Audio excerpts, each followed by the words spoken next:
Jaguar XK8 is a 99 and it has 17,000 miles on it. It's like brand new. The car is in amazing shape, but it didn't run. So our first thing to do was like, okay, we gotta figure out what exactly is wrong with this thing. So we tried starting fluid.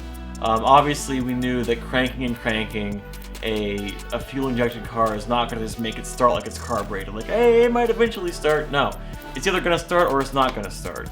Basically what that would tell us would be if it's a problem with the fuel system or if it's a problem with the ignition system. And of course, it fired right up, so that meant fuel failure. No! Prior to what I know now, I had no idea that those cars were notorious for fuel pump issues. I had no idea. So I hit up the Jaguar forums and quickly find out that those cars are notorious for chewing through fuel pumps. And of course, with 17,000 miles, that means that car has sat for a long time. It has old nasty varnished gasoline in it, and the pump just doesn't work. It wouldn't work.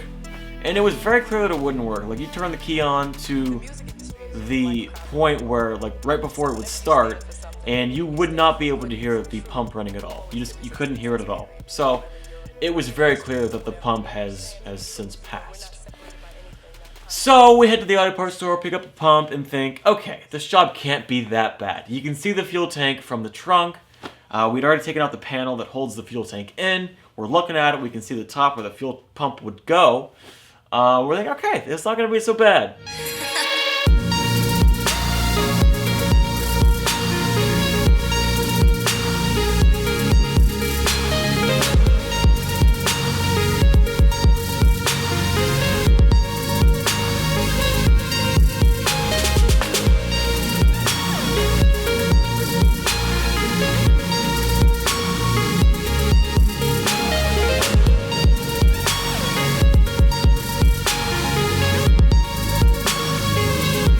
We learned just how poorly the fuel lines were routed. They run above the differential, up through the bottom of the trunk and into the fuel tank, which sounds like a fine idea until you realize you can't see them, you can't get your hand up there to work on them, and God forbid, if your hands are any bigger than mine, there is no way you can even get your hand mashed between the subframe and the bottom of the car. Like, it's not gonna happen. Luckily, between the three of us, my brother, Alex, and me, we were able to get our hands crammed up there between the subframe and the bottom of the car, and we were actually able to get the fuel line tools on there, tap them off, pull the fuel lines off, and pull the fuel tank out, which I still can't believe actually worked.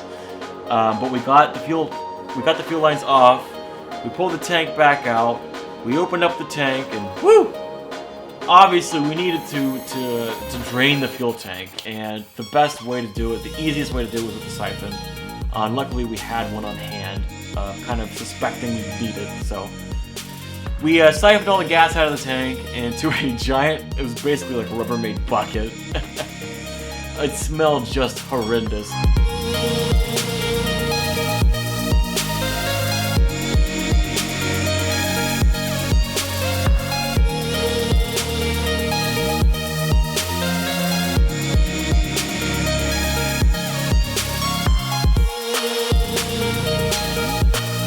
We got the nasty fuel out of the tank, and we got the new fuel pump installed.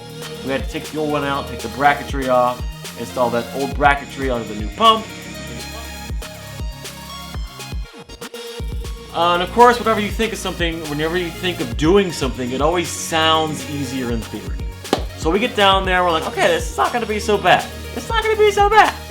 And it took us like 45 minutes just to get those two fuel lines put back into place. But luckily, we eventually did, and we lowered the car back down.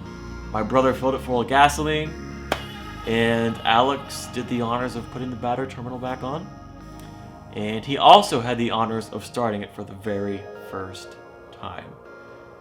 So he gets in the car, and at this point, we're all kind of skeptical.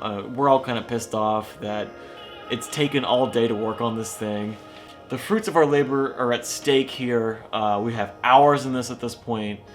So we're all kind of like, God, I hope this thing starts. We're not too sure that it will, but it might, you know. There was always that like bit of hope that it might start.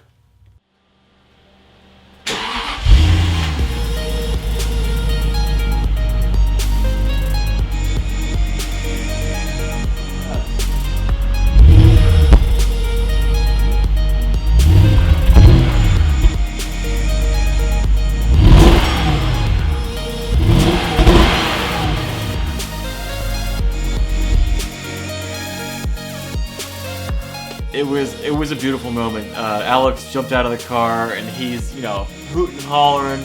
We're all hooting and hollering. We're freaking excited. We're pumped. Obviously, that means we didn't waste our day trying to put this damn fuel pump in this car.